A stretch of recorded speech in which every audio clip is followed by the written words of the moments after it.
This video will give you a quick introduction to setting up an account at Scholarship at UWindsor and using some of the features available to you when you do.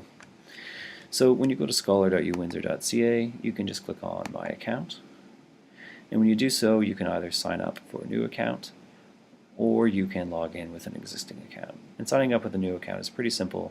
You just pick an email address and an institution and a password, and that's pretty much it, and you're ready to go. So you log in with the email address you've selected and the password you selected, and you log in.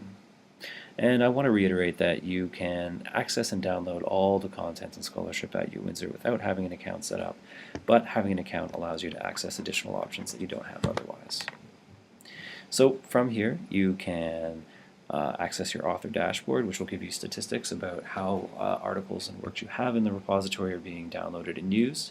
You can edit information about your profile, and you can see any information about outstanding submissions that are still being processed. And this is just a test account for me, so you'll see some test options. So the first thing I'm going to talk about is notifications. And notifications are a way of getting information or updates about new content that comes into the repository via an RSS or an email. So I'm going to click on Electronic Theses and Dissertations. And once I'm here, it's important to note that the notifications I set up are context dependent.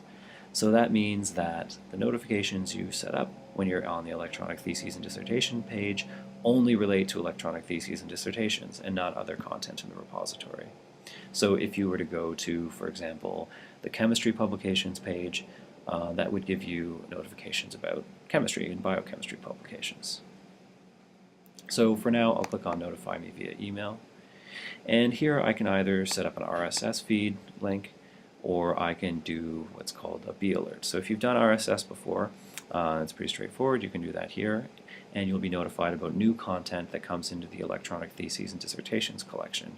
Again, it's context dependent, so if you were somewhere else in the repository, the feed would be about that content.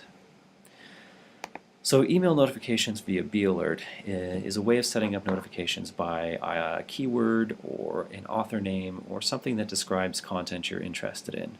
So for example, I could pick an author like James Green, and when I search, I can actually save this search and be notified about this search if there are any updates to it in the future. So for example, if a new work that's related to James Green in some way enters the repository, then I will be notified. So as long as this, whenever this search will return new results because of new content, you'll be updated. To do that, you can just click on Save This Search, and you'll notice that I've got James Green as a search saved now. And I'm checked off that I do want email notifications about this search. You can also change that or delete a search that you don't want to save or have access to anymore. So if I were interested in sharing this URL to the search, I could also do that.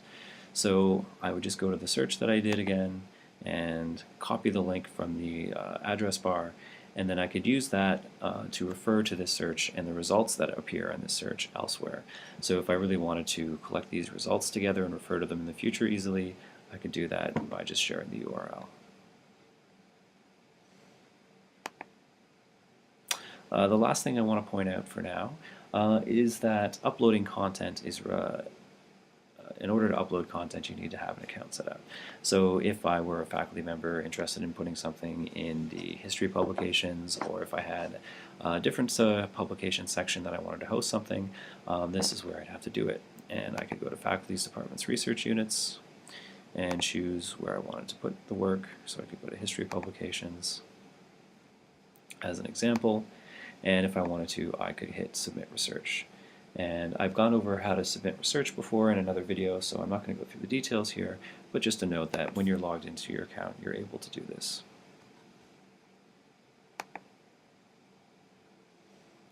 So just as to reiterate, there's a lot of different reasons why you might want to use these features. You may be interested in particular kinds of content based on a topic or theme that is hosted in the repository, so something related to mechanical engineering, something related to philosophy, whatever it might be that you're interested in. Or if you're interested in following a particular author or person, you can do that. So if I go to authors from the browse list, I could select a specific author, say here, and if I wanted to, I could save this search, and basically whenever this author adds new content to the repository, I can be notified of that as well. So once again, this has been about saving searches, getting notifications, and using some of the different account features that you have access to in Scholarship at UWindsor. Thank you very much for watching.